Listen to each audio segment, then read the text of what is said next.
Astaghfirullah. Assalamualaikum warahmatullahi wabarakatuh.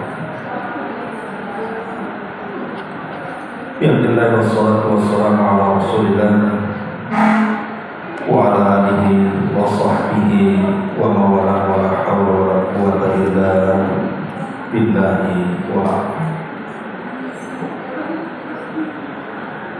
Kita lanjutkan kembali kajian kita masih membahas 175 jalan Nabi sallallahu alaihi wasallam.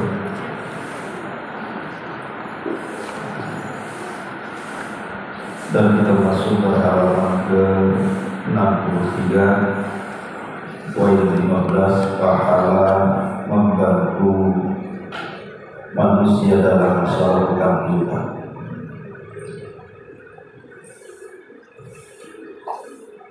Ma'asyiral muslimat yang dimuliakan Allah Subhanahu wa taala. Bicara soal hutang piutang, kita tahu bahwa dalam kehidupan kita sehari-hari yang namanya hutang piutang itu sudah menjadi sebuah kebiasaan. Padahal Nabi Shallallahu Alaihi Wasallam bersabda dalam hadis Uqbah ibn Amir radhiyallahu anhu, kata Nabi Shallallahu Alaihi Wasallam, la tukhifu anfusakum ba'da amriha. Janganlah kalian membuat takut diri-diri kalian setelah sebelumnya merasa aman. Sahabat bertanya, wa madzaka ya Rasulullah? Apa maksudnya merasa ketakutan setelah mendapatkan kenyamanan dan keamanan hidup? Maka Nabi Shallallahu Alaihi Wasallam mengatakan, ad-dain, itulah hutang. Hutang itu membuat ketakutan setelah sebelumnya merasa aman. Makanya para ulama mengatakan bahwa ad-dainu hammun bil-laili wa dhullun bin-nahar. Jadi hutang piutang itu membuat stres manusia di malam hari, bahkan ketakutan karena mikir tentang bayarnya macam mana, atau takut dikejar-kejar, dan menjadi kehinaan di siang hari karena dia tidak bisa berjumpa manusia karena ketakutan berjumpa dengan orang yang menghutangi.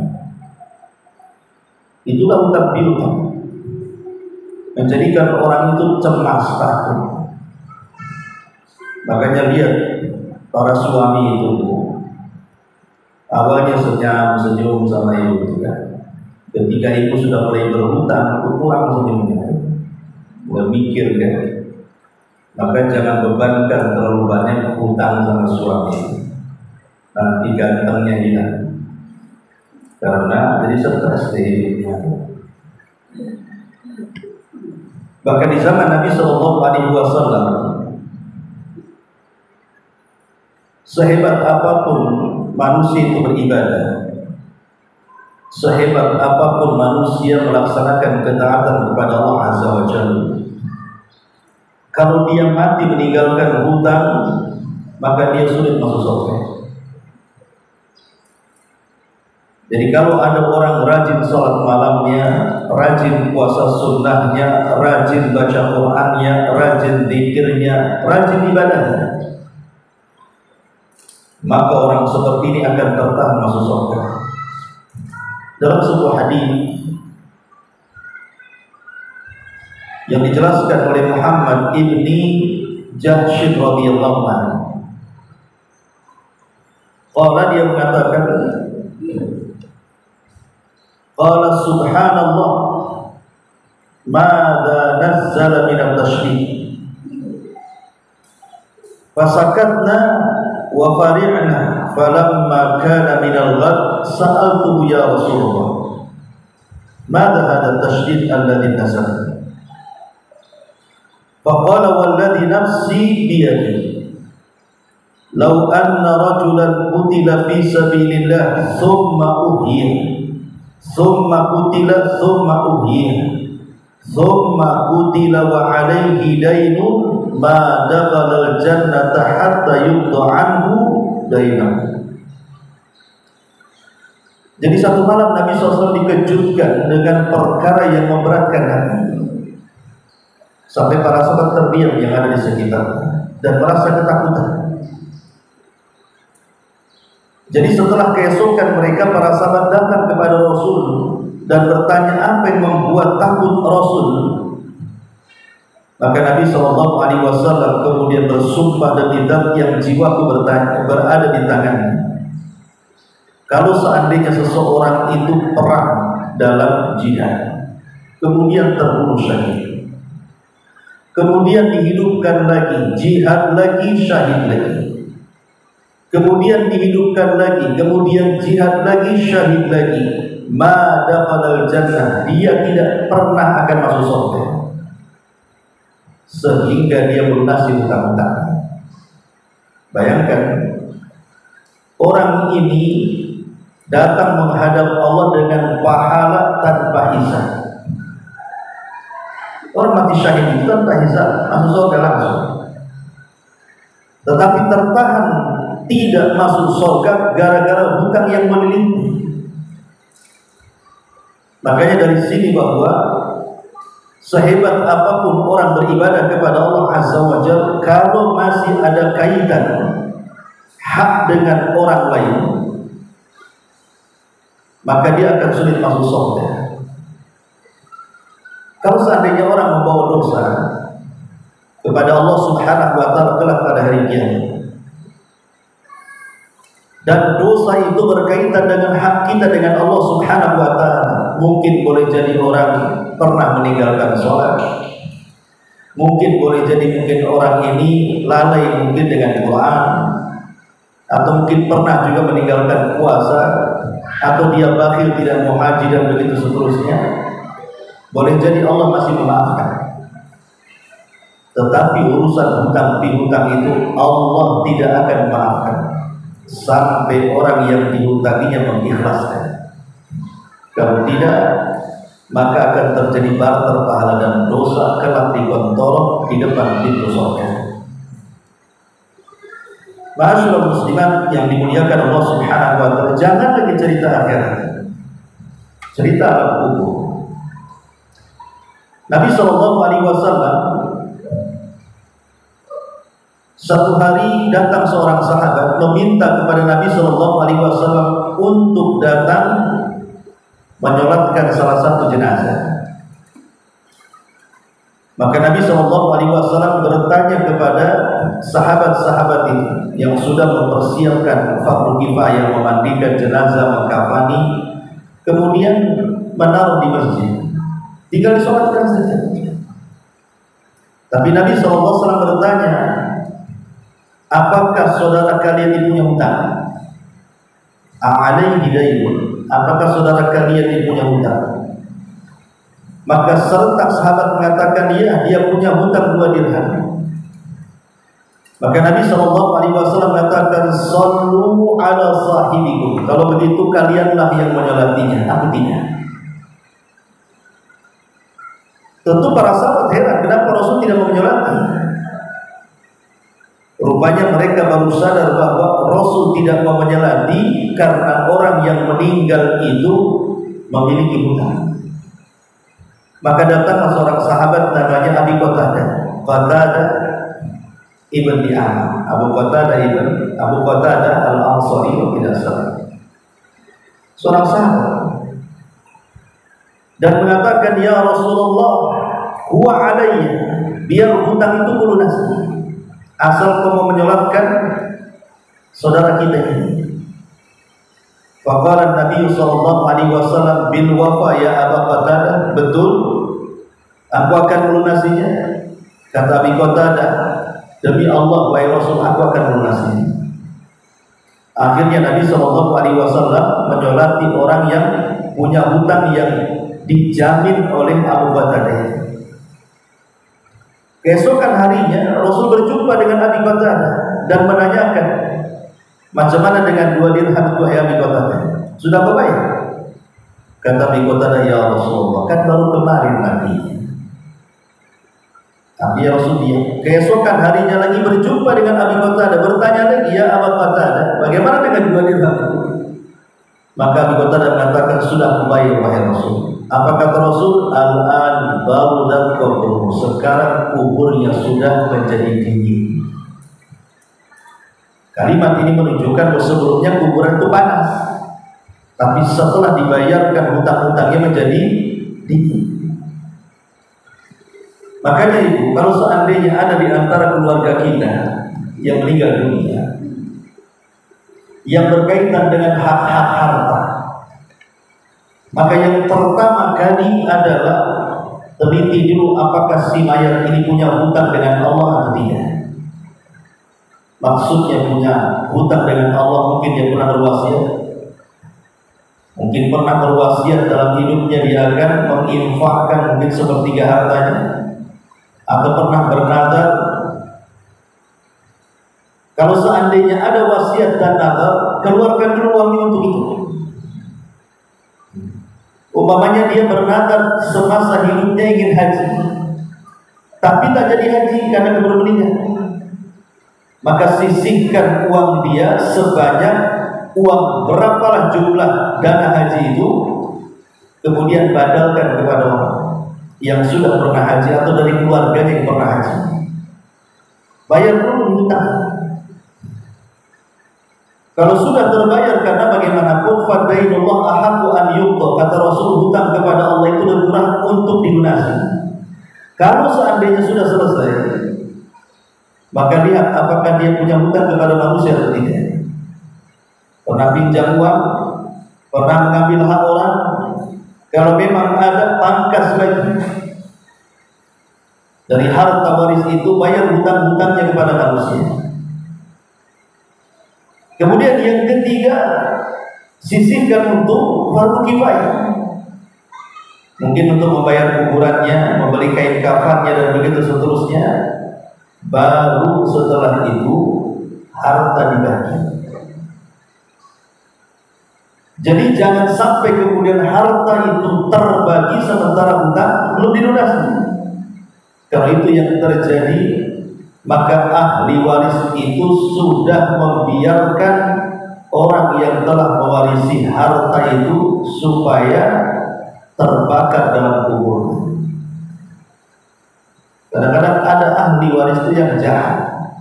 Dia mau mewarisi hutang, warisannya, tapi tidak mewarisi hutang. Kecuali kalau seandainya yang mewarisi itu meninggal tanpa harta waris, tapi dia punya hutang, maka ini tidak ada kewajiban anak untuk membayar. Karena membayar hutang itu dari hartanya sendiri. Adapun kemudian dibebankan kepada anak-anak yang bukan harta waris, itu bukan kewajiban anak membayar hutang orang tuanya, kecuali mimba bitabar, kecuali anak ingin berbuat baik sama orang tuanya, tapi bukan kewajiban, hanya bentuk birrul walidain saja. Kalau tidak ada yang dibayarkan, tidak ada kewajiban untuk membayar. Tapi kalau anak kemudian ingin berbuat baik kepada orang tua setelah meninggalnya, dan orang tua punya anak sementara tidak ada harta waris untuk melunasinya, maka bab kebaikan saja. Anak ingin berbuat baik, biar saya lunasi hutang-hutang. Itu mimba birrul walidain. Masyaallah muslimat yang dimuliakan Allah Azza wa Jalla. Maka ini nasihat, karena kehidupan sekarang ini hampir semua kebutuhan kita ini tidak lepas daripada hutang. Ketika seseorang menikahkan anaknya, sibuk orang tuanya mencari hutang untuk acara walimah putra putrinya, hanya untuk kebanggaan saja. Bahkan membeli handphone atau alat-alat listrik di rumah saja harus hutang. Sampai tidak ada satu perkakas dalam rumah itu kecuali hutang. kasur ya hutang, kulkas ya hutang, gas hutang, semua hutang. Rumah-rumahnya juga belum lunas dibayar. Jadi dia hidup dalam hutang. Zaman sekarang kadang-kadang hutang itu tidak dilarang dalam Islam. Tetapi kalau kemudian berlebih-lebihan sampai kepada tingkat israf, membeli sesuatu yang tidak penting tapi dibeli dengan uang hutang, itu jadi berdosa jadinya dan akan membebani hidupnya, dan tidak akan pernah bahagia orang yang punya hutang. Tidak akan pernah bahagia. Orang yang punya hutang itu stres bikin hutangnya. Berapa banyak orang yang bunuh diri gara-gara hutang. Apalagi hutang itu dalam perkara-perkara haram. Seperti negeri kita ini krisis judi online dan judi-judi yang lainnya. Akhirnya kemudian kalah, banyak hutang, stres, mati. Ya, matinya bukan husnul khotimah, husnul khotimah. Masyaallah muslimat yang dimuliakan Allah Subhanahu wa taala.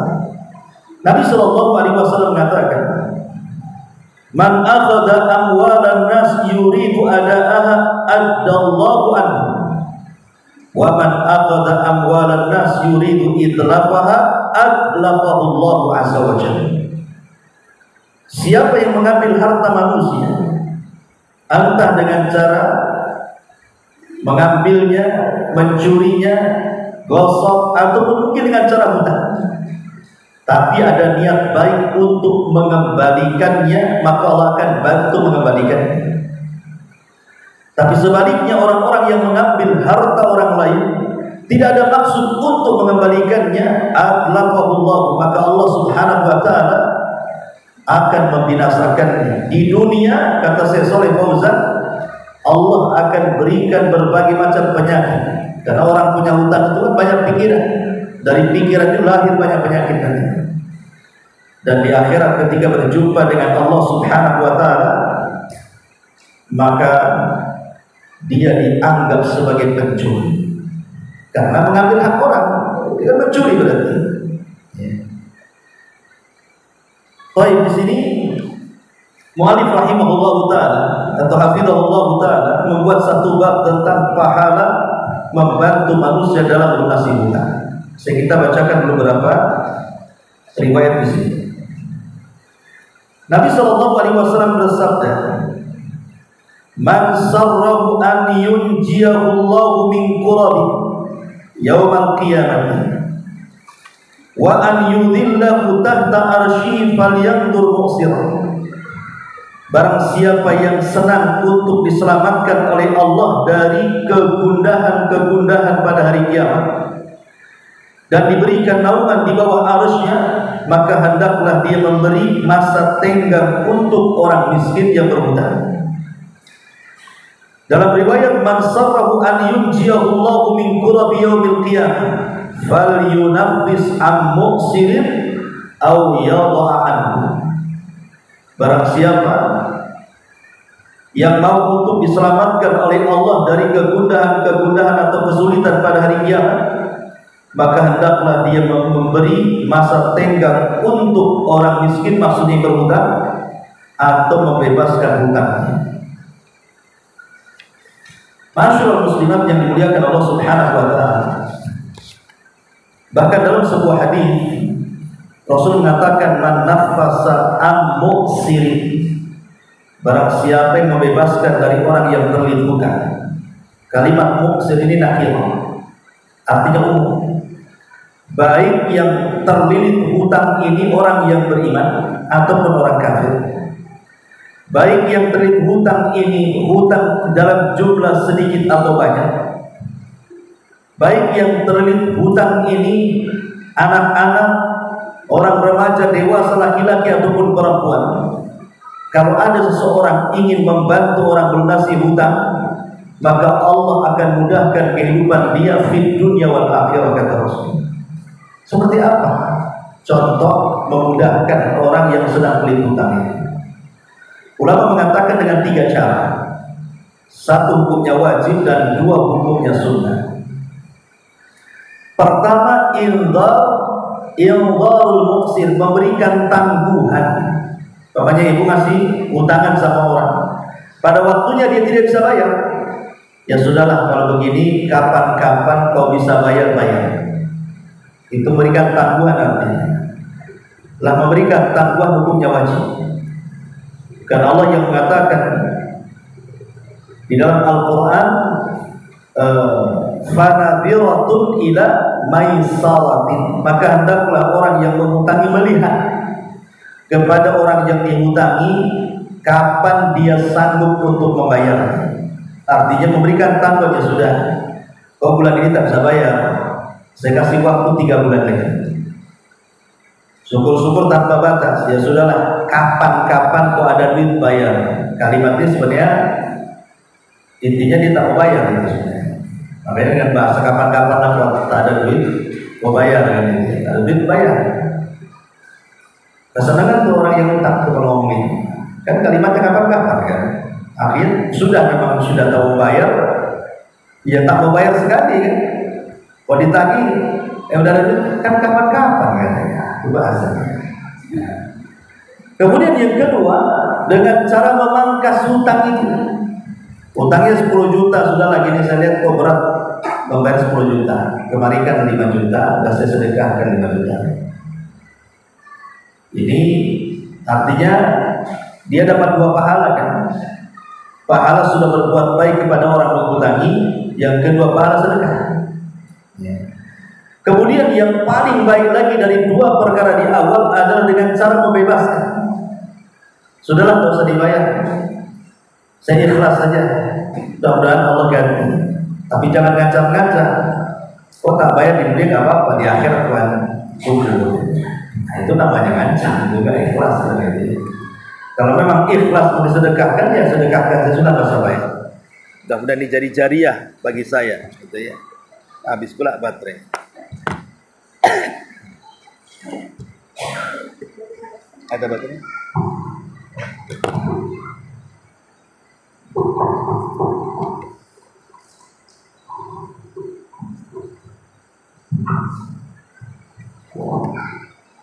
Jadi tadi 3 tingkatan yang disebutkan oleh hadis Nabi SAW.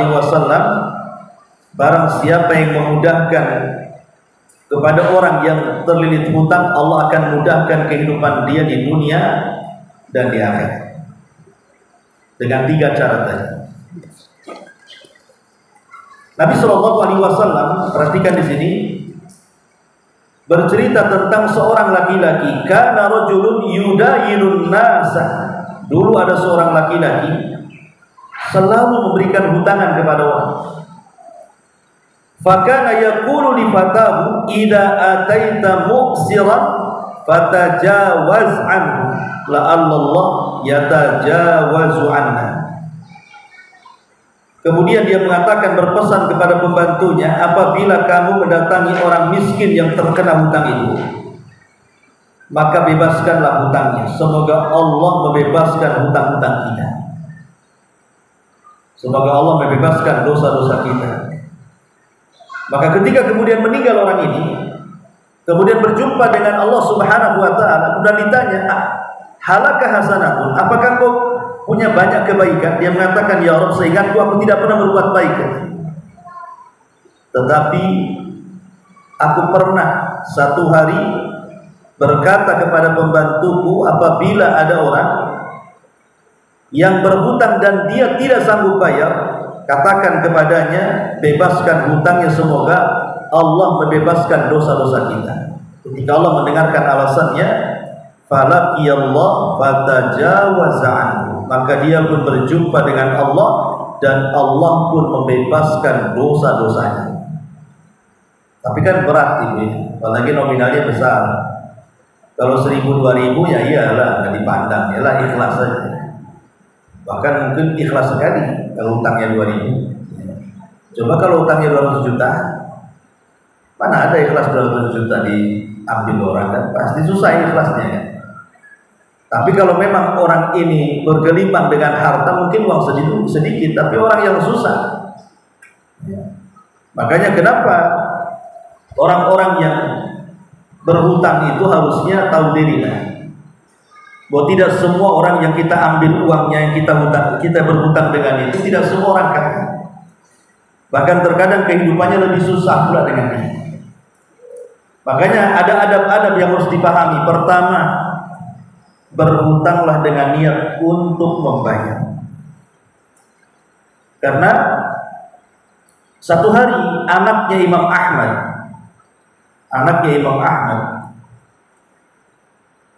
berkata kepada ayahnya, Imam Ahmad ibn Hanbal rahimahullah ta'ala, dia mengatakan, wahai abi, ausini, berikan wasiat kepadaku.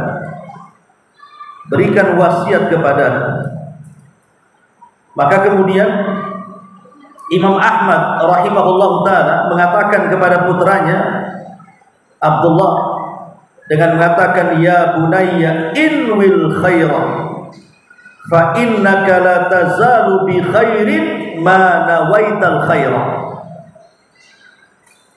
Kata Imam Ahmad kepada anaknya, wahai putraku, selalulah engkau meniatkan itu dengan niat yang baik.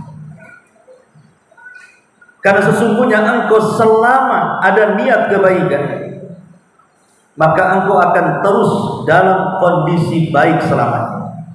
Jadi kalau kita niat dari awal sudah baik, maka Allah akan berikan kebaikan selamanya. Jadi kalau kita ini memang ada niat berhutang untuk nanti melunasi, membayar, bukan ada niat kapan-kapan bayarnya, enggak. Dan kalau bisa sebelum tiba waktunya dia sudah lunas, maka pasti Allah akan menolong kehidupan.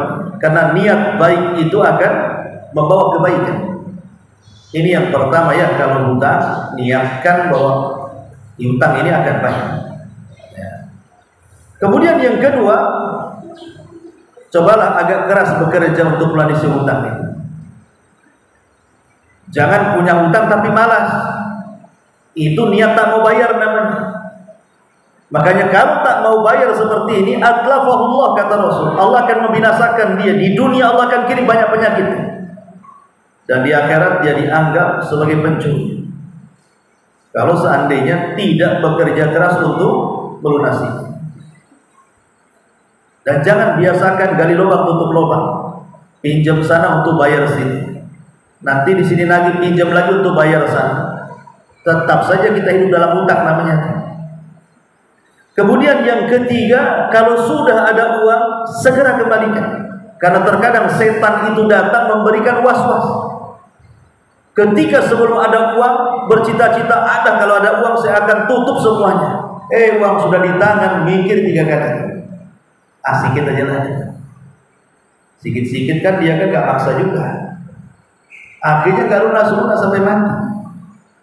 Makanya kalau memang ada uang, segera bayar. Siapa yang, kata Nabi SAW, siapa yang punya niat untuk membayar hutang, maka Allah akan bantu membayar.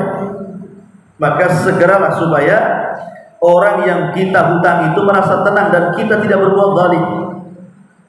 Kemudian yang keempat, tidak membalas amarah pemilik hutang. Kadang-kadang kita lihat orang yang berhutang lebih jahat daripada orang yang menghutangi. Harusnya yang jahat itu orang yang menghutangi kan. Mana uangku? Aku butuh juga. Harusnya yang marah-marah dia. Tapi yang marah-marah yang berhutang pula. Yang berhutang yang marah-marah kadang-kadang. Ini kan belum waktunya kan. Perjanjian kita kan masih sehari lagi. Ada sehari aja. Dia bisa marah-marah. Habis marah-marah hilang pula dia. Karena tak mau bayar. Ya. Bahkan tak jarang saya dengar berita di YouTube itu, bahkan sampai dibunuh. Ya, dan orang datang mau nagih hutang, malah dibunuh pula dia punya uang. Alhamdulillah. Ya. Kemudian juga yang kelima, melebihkan nominal hutang. Itu sebagai apa? Bentuk terima kasih, bukan riba. Menjadi riba itu kalau orang yang menghutangi terkenal rentenir. Memang tidak ada akad, pinjam dong uang 1 juta dikasih, tapi dia terkenal sebagai rentenir. Yang kalau hutang sama 1 juta harus dikembalikan 1.200.000 kan? Walaupun tidak ada akad penambahan, tetap riba. Kalau orang yang menghutangi terkenal dia seorang rentenir. Tapi kalau dia tidak terkenal dan dia tidak pernah menghutangi dengan meminta tambahan, maka kita sangat dianjurkan kalau bayar itu lebihkan. Hutang 1 juta kita lebihkan 1.200.000. Anggap yang 200 hadiah. Kata Nabi SAW, man sana ilaikum ma'rufan fakafi'una. Fakafi'u. Kata Rasul, siapapun yang telah berbuat kebaikan kepada kamu, maka cukupkan dia. Dengan cara apa? Dan kalau seandainya kita sudah melunasi hutangnya, jangan begitu saja ditinggal. Ucapkan jazakumullah khairan. Kan dia sudah berbuat baik dia. Masa nggak ada ucapan apa-apa terima kasih? Terima kasih bukan doa. Tapi ucapkan jazakumullahu khairan. Karena Nabi SAW mengatakan, man sana ilaihi ma'ruf faqala li fa'ilihi jazakallahu khairan faqad ablaga fi tsana. Kata Nabi, barang siapa yang berbuat baik kepada seseorang, ya orang yang mengutangi uang kan berbuat baik karena kita sedang berhajat, tahu-tahu ada orang bantu kita, itu kan kebaikan namanya. Maka balaslah kebaikan dengan kebaikan. Jazaul ihsan ilal ihsan. Dalam surah Ar-Rahman ayat 60 itu, hal jazaul ihsan ilal ihsan. Namanya kebaikan itu harus dibahas dengan kebaikan. Maka balasan terbaik untuk orang yang berbuat baik adalah ucapan jazakumullahu khairan. Semoga Allah membalas kebaikanmu dengan balasan yang jauh lebih baik lagi. Kata Rasul, barang siapa yang mengucapkan kalimat jazakumullahu khairan faqad ablagha fi tsana, maka dia telah memuji dengan puncak pujian kepadanya. Puncak pujian kepada orang yang berbuat baik itu sudah paling puncak pujian kita kepada dia. Karena itu dalam bentuk doa yang baik. Dalam bentuk doa yang baik. Tetapi kalau orang belum mampu melunasi, maka banyak-banyaklah berdoa kepada Allah Subhanahu wa taala. Di zaman Nabi SAW ada seorang budak mukatab. Budak mukatab itu budak yang ingin memerdekakan dirinya sendiri. Dia ngomong sama tuannya, "Tuan, saya ingin merdeka dari kamu, tapi izinkan aku bekerja di luar. Nanti setelah aku dapat uang dan aku akan cicil setiap bulan uangnya sekian ribu gitu ya, sampai lunas baru dia merdeka." Maka datanglah seorang budak mukatab ini, ketika betul-betul dia mencari pekerjaan, rupanya lelah, tidak sanggup untuk membayar kemerdekaannya. Dan ingat, dalam Islam itu jangan digambarkan perbudakan sama dengan perbudakan di Eropa sana yang disiksa, yang diromusa dan begitu sudah. Enggak. Terkadang banyak budak-budak yang dirawat tuanya dalam Islam itu dia tidak mau merdeka. Karena kalau merdeka akhirnya dia harus cari makan sendiri, beli pakaian sendiri, cari tempat tinggal sendiri, terkadang susah hidupnya. Tapi ketika sama tuannya, dia bisa hidup sama tuannya kan, makan di situ, minum di situ, pakaian di situ. Banyak budak-budak itu yang dimerdekakan, tuannya menangis di zaman itu. Contoh namanya Qatadah ibn Di'am.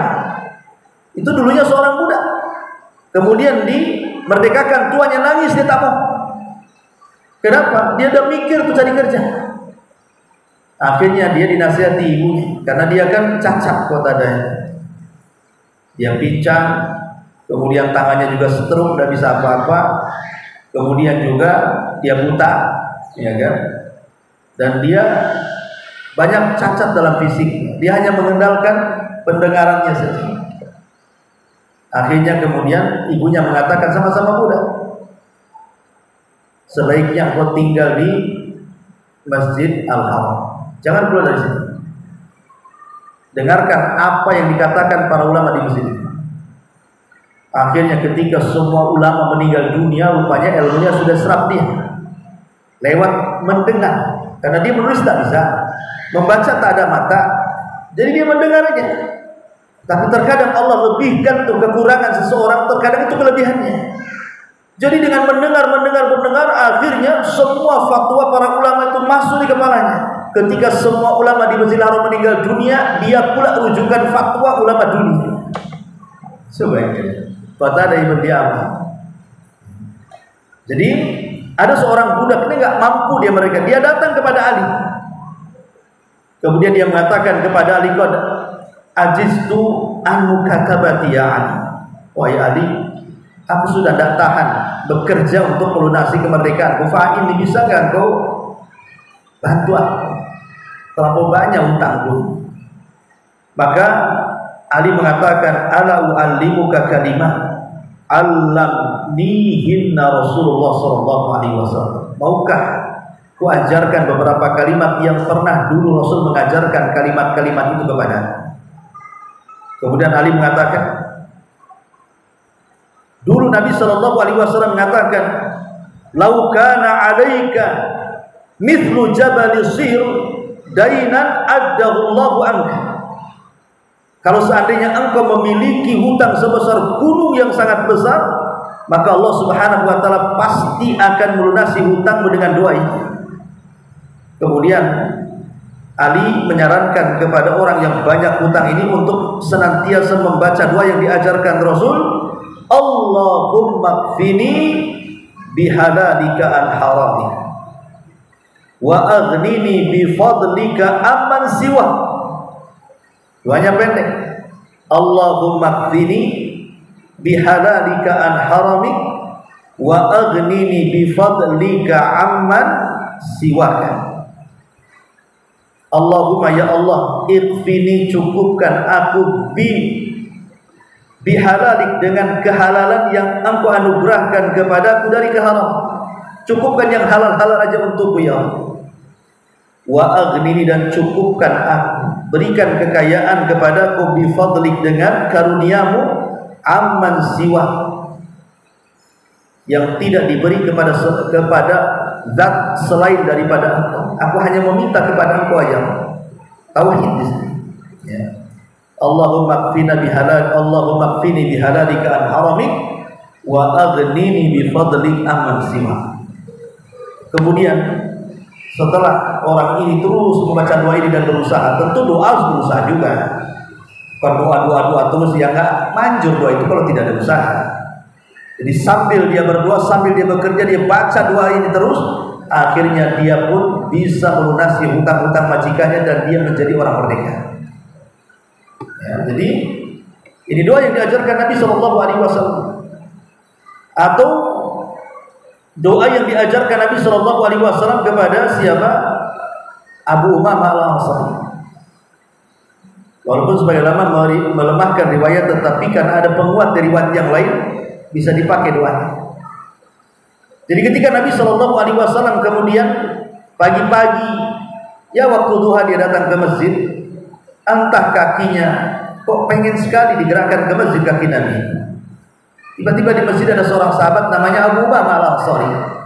Nampak raut mukanya itu penuh dengan kegundahan, tidak bahagia. Itulah orang yang punya hutang, seperti itu raut mukanya. Jarang kalaupun senyum itu dipaksa-paksakan tuh. Jadi Rasul mengatakan, ya Aba Umamah, wahai Aba Umamah, kenapa kau ada di masjid di luar waktu sholat? Ini kan belum waktunya sholat, ngapain kau di sini? Maka Abu Umamah mengatakan, umumun lazimatni wa duyunun ya Rasulullah. Bukan Rasul, stres yang kau hadapi, bingung yang kau hadapi, dan juga hutang yang banyak melilit kehidupanku Rasul. Yang sahabat saja ada juga yang banyak hutang, apalagi kita lebih banyak lagi hutangnya.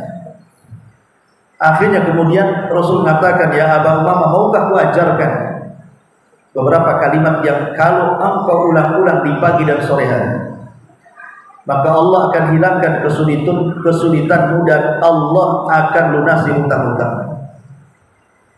Apa doa Nabi Shallallahu Alaihi Wasallam diajarkan Abu Umamah? Allahumma inni a'udzubika min ghalabatid daini wa qahrir rijal. Ya Allah, aku berlindung kepadamu dari terkalahkan budi baik manusia kepadaku dan dari hutang-hutang yang menumpuk yang ada padaku. Bahkan Nabi Shallallahu Alaihi Wasallam pun, walaupun dia seorang Nabi dan Nabi tidak punya hutang, ya dia berhutang juga pernah kepada orang Yahudi, tapi tidak seperti kita hutangnya. Nabi SAW selalu dalam sholat membaca Allahumma inni a'udzubika minal ma'tham wal maghrab. Ya Allah, aku berlindung kepadamu jangan sampai aku masuk dalam perbuatan dosa dan banyak hutang. Jadi salah satu istrinya bertanya kepada Rasul, apa kau punya hutang? Sehingga kau baca doa ini berulang-ulang. Kata Nabi SAW, tidak. Walakin akan tetapi orang yang berhutang itu idza haddatsa kadzaba wa idza wa'ada akhlafa. Orang berhutang ini umumnya dua. Kalau dia bicara pasti suka dusta. Yang kedua, kalau dia berjanji pasti khianat. Cuma dua aja orang berhutang. Kapan kamu mau bayar? Tunggulah minggu depan saya bayar. Setelah minggu depan tak bayar juga. Bohong tak? Bohong. Yang kedua, dia janji juga tuh. Minggu depan kan janji itu.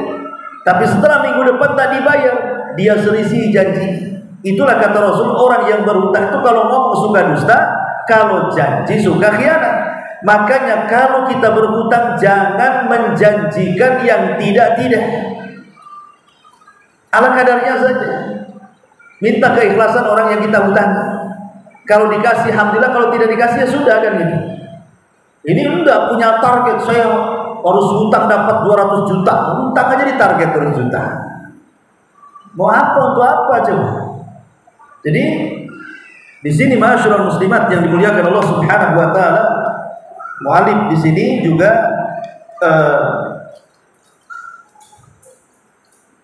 mencantumkan beberapa hadis berikutnya. Salah satunya, man amdhara muksiran falahu bi kulli yaumin sadaqatun qabla an yahilla ad-dain. Fa idza halla ad-daina fa amdharahu ba'da dzalik falahu bi kulli yaumin mithlaihi sadaqah. Subhanallah. Lihat berarti. Jangan sedih orang yang uangnya kemudian diambil orang dan tak mau bayar. Perhatikan hadis ini. Barang siapa yang memberi masa tenggang kepada orang miskin, orang yang berhutang, maka dia mendapatkan pahala sedekah dari setiap harinya selama belum datang tempo pelunasan hutangnya. Jadi kalau ibu makin panjang ngasih temponya, berarti makin panjang pahalanya. Itu maksudnya. Pokoknya ada orang mengatakan, pinjamlah uang nanti minggu depan saya bayar. Berapa? 1 juta saja. Itu kan 1 juta udah gini saja lah. Gak usah 1 minggu, 1 tahun kau bayar. Ya. Jadi makin panjang itu durasinya, maka setiap hari ibu dapat pahala sedekah. Tapi kan diantara kita enggak, jangan 1 minggu lah, 2 jam aja untuk bayar. 2 jam. Jadi kata Nabi SAW, jadi selama belum sampai kepada tenggang temponya, kita dapat pahala setiap hari itu sebanyak hutang yang kita hutang. Dan lebih daripada itu, kata Nabi SAW, apabila tempo pelunasan hutang datang, artinya sudah sampai waktu pelunasannya, lalu dia kembali memberikan masa tenggang untuk, maka dia mendapatkan pahala sedekah 2 kali lipat dari setiap harinya. Subhanallah. Itu namanya yang menangguhkan tadi. Ya sudahlah, kalau memang bulan ini tak bisa bayar, ya saya tangguhkan bulan depan atau 3 bulan lagi. Berarti selama 3 bulan lagi setiap harinya dilipatkan tuh pahalanya. Kan enak kayak gitu. Gak enak Ustaz, gak ada duit Ustaz. Yang maksudnya itu kalau memang ada kelebihan uang dan uang yang dihutangi orang itu tidak membebani hidup ibu, biarkan saja hutang itu ngendap di orang itu. Karena kalau orang yang berhutang, dia takut dengan Allah Subhanahu wa taala, pasti dia akan melunasi secepatnya kan. Walaupun dibilang 1 tahun, kalau ada uang baru 1 hari pasti dilunasi itu. Karena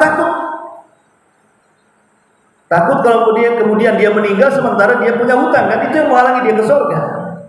Kalau beriman dia akan segera melunasi.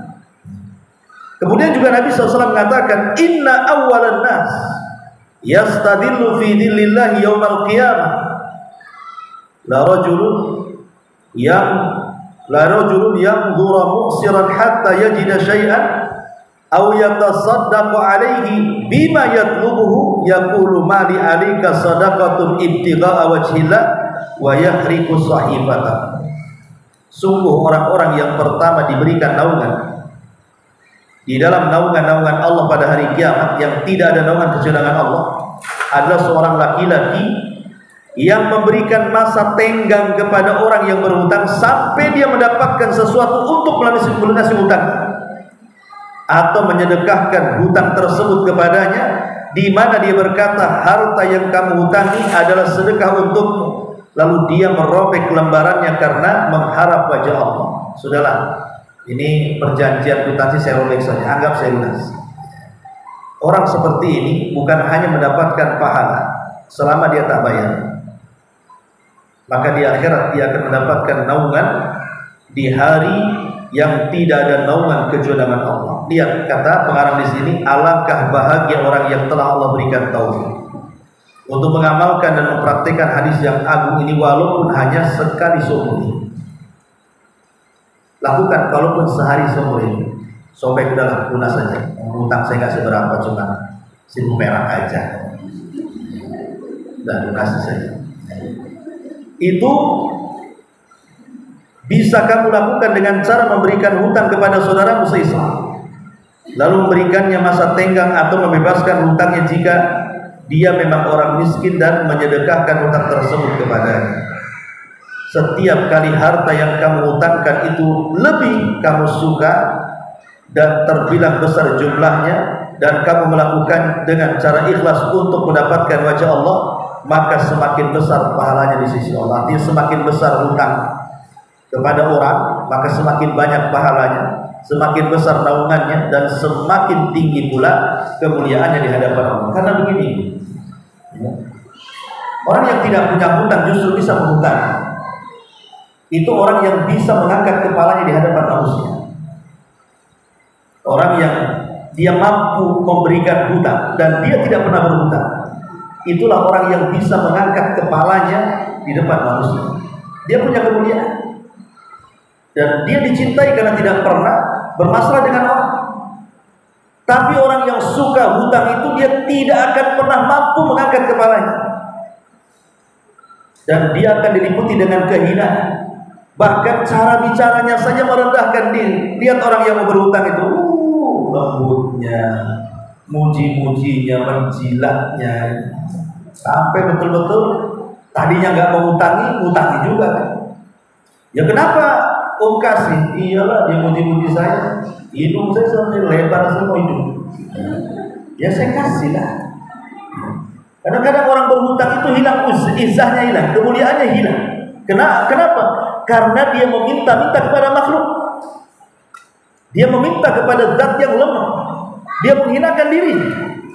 Makanya Nabi SAW katakan, izhad fid dunya yuhibbukallah, wazhad fima indan nas yuhibbukan. Zuhudlah di dunia, maka Allah akan cinta dengan kamu. Zuhudlah kepada manusia, maka manusia akan mencintai kamu. Arti zuhud kepada manusia artinya kita tidak meminta-minta kepada mereka. Kita tidak meminta hutang ataupun meminta-minta. Itulah zuhud di dunia. Orang seperti ini pasti disukai manusia. Asyrul muslimat yang dimuliakan Allah Subhanahu wa ta'ala. Kemudian terakhir, pengarang memberikan motivasi di sini. Bergembiralah. Bisa jadi kamu termasuk di antara orang-orang yang telah Allah sebutkan dalam Al-Qur'an, di mana Allah berfirman, walladzina tabawwa'ud dar wal iman min qablihim yuhibbuna man hajara ilaihim wa la yajiduna fi sudurihim hajatan mimma utu wa yu'thiruna ala anfusihim walau kana bihim khasasah wa man yuqa syuhha nafsihi fa ulaika humul muflihun.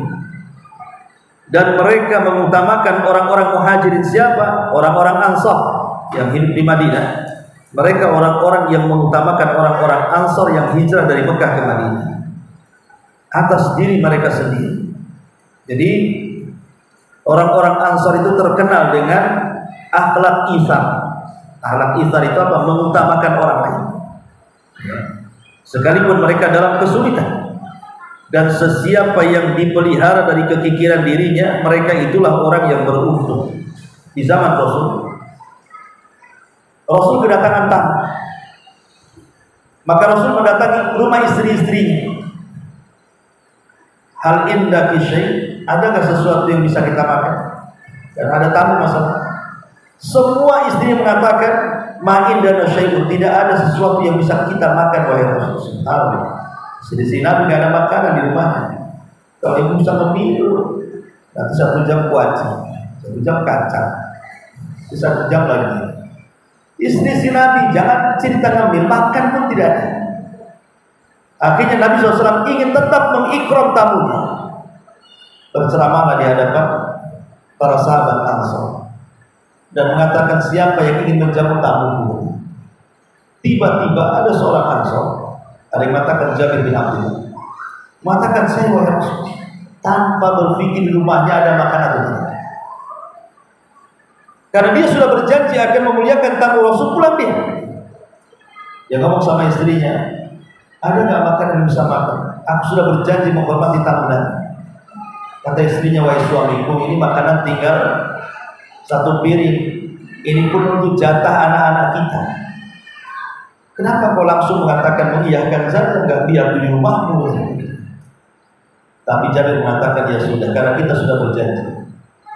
Buatlah nanti malam anak-anakku main-main sampai capek, sampai lupa makan. Kan begitu orang dulu kalau melatih anak-anak puasa, buat dia main-main. Ya, orang dulu tuh kalau melatih anak-anaknya berpuasa yang belum balik itu dibuat main-main sampai capek, akhirnya tidur. Ya tidur kan akhirnya kan tidur ya segitulah dia, jam segitulah dia akhirnya puasa kan.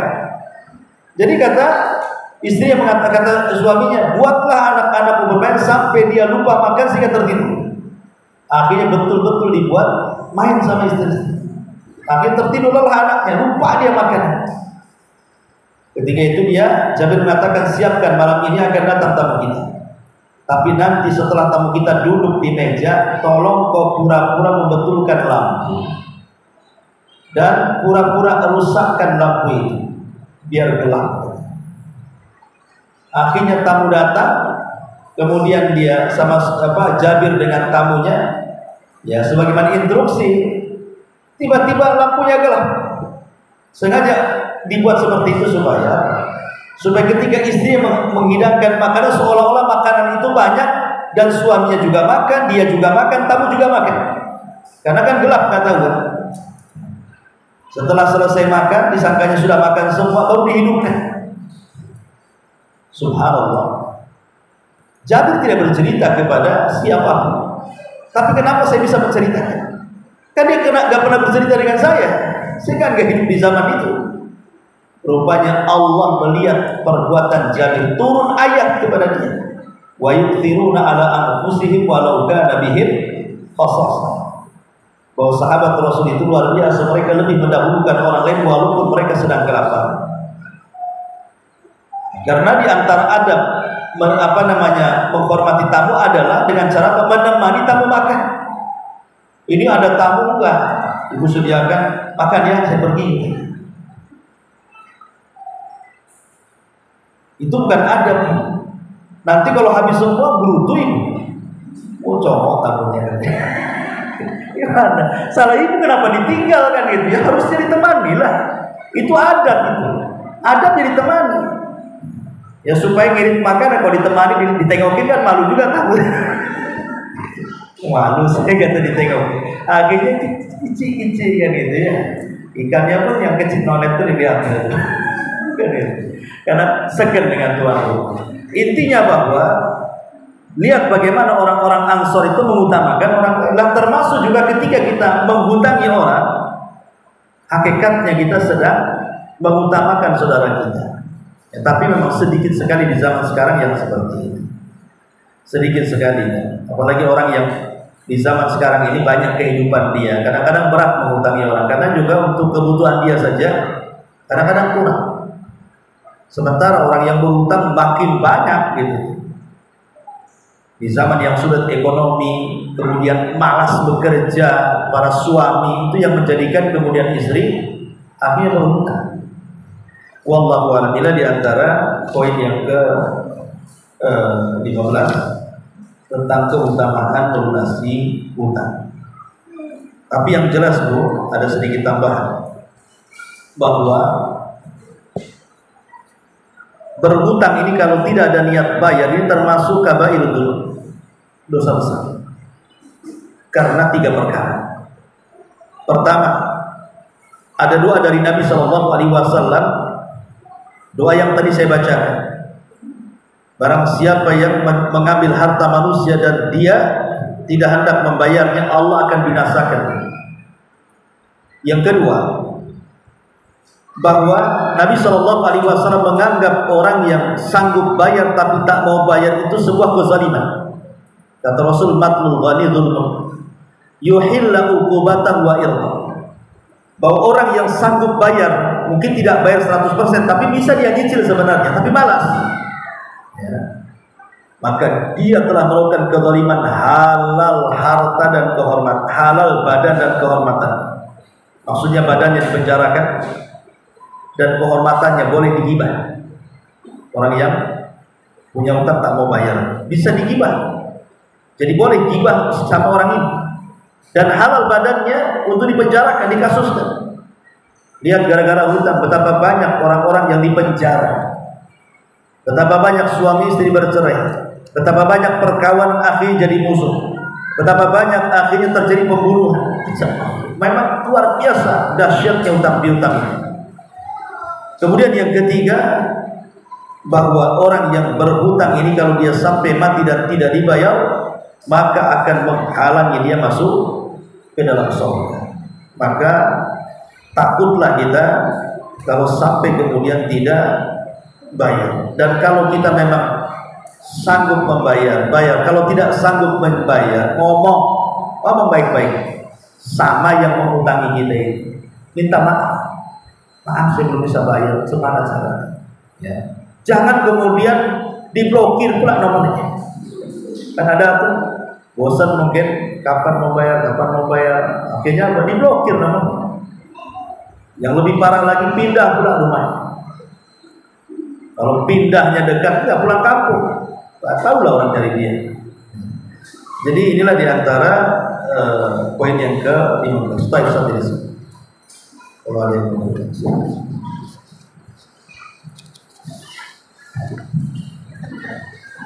Ustaz, diberikan pertanyaan. Jika seorang non-muslim berhutang pada kita, lalu non-muslim ini tidak mau bayar hutangnya, terus bagaimana dengan yang muslim tadi itu? Akan ada utamanya dia dapatkan yang muslim? Yang berhutang siapa? Non-muslim.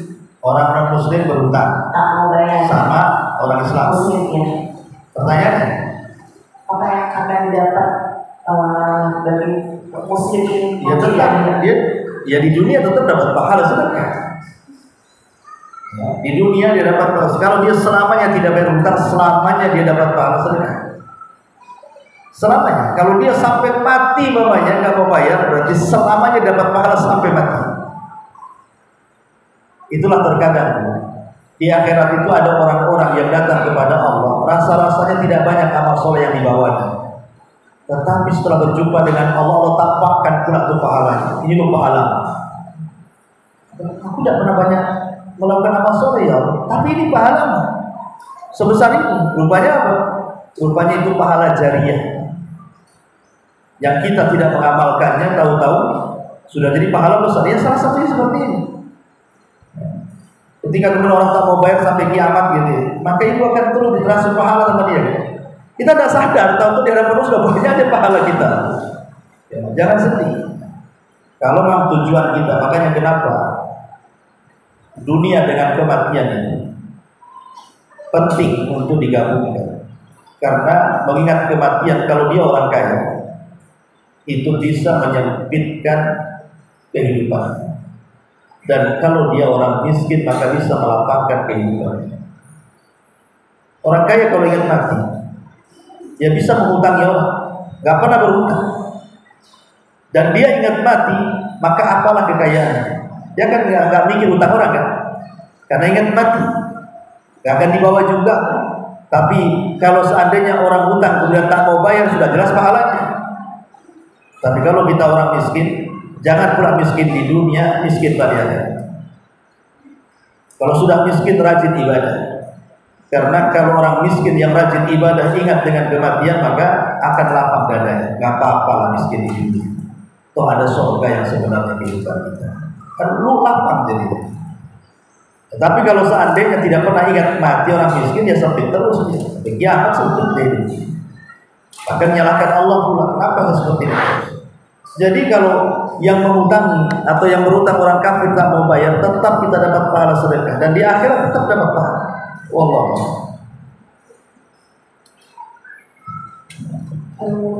Kalau nggak salah, saya pernah mendengar bahwa nanti di akhirat nanti kita itu akan dikontrol ya, saja akan dihisap kembali, termasuk juga rasa hutang ya, saja.